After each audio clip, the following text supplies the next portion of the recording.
আমরা এই মুহূর্তে রয়েছি ময়নাগুড়ির যে ভান্ডানি পূজা হয় ঠিক সেইখানে। কথিত আছে যে বৈকুণ্ঠপুর রাজবাড়িতে সেই সময় একমাত্র পূজা হতো 5 শতাধিক বছর আগে।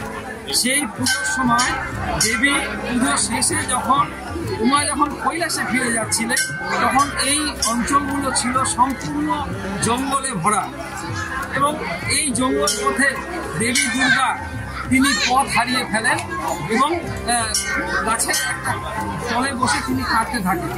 সেই সময় এক রাখাল বালক যিনি গরু চড়িয়ে বাড়ি ফিরছিলেন এবং তিনি দেবীকে দেখতে পান, কিন্তু দেবী তখন মানবরূপী ছিলেন এবং তাকে জিজ্ঞাসা করেন।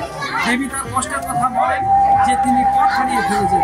এরপর তাকে দেবীকে বাড়িতে নিয়ে যান ওই রাখাল বালক, এবং সারা রাত থাকার পর সকালবেলায় দেবী তার নিজের মূর্তি ধরেন এবং বলেন যে বর যে তুই কি চাস, বা তোরা এখানকার যারা বাসিন্দারা তোদের কি কীভাবে তোদের কষ্ট আমি দূর করতে পারি।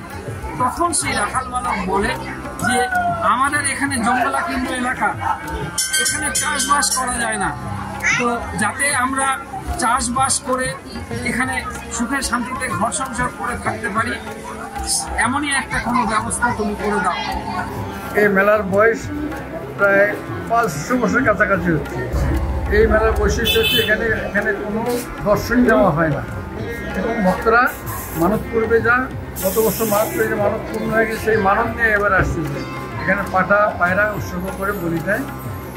এখানে প্রথমবার আসলাম, এবার শিলিগুড়ির থেকে আসছি, ভালো লাগলো। মেলাটাও ভালো হয়েছে, কিন্তু ওয়েদার খারাপের জন্য দোকানদারদের মনটা ভারী হয়ে আছে।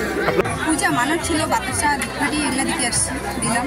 আচ্ছা, সেই আশীর্বাদ দেয় দেবী, এবং তারপর থেকে এই যে তিস্তার যে এতদ অঞ্চল, এই এতদ অঞ্চল কিন্তু শস্য শ্যামলা হয় এমনটাই কিন্তু কথিত আছে।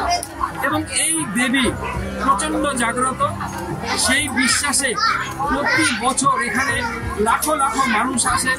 তারা কিন্তু নিজেদের যে মনের যে বাসনা আছে তা দেবীকে জানান, এবং সেটা পূর্ণ হলে পরে তারা আবার এইখানে এইভাবে পুজো দিয়ে তারা ফিরে যায়। নীলেশ্বর সান্যাল, TV9 বাংলা, ময়নাগুড়ি, ভান্ডানি।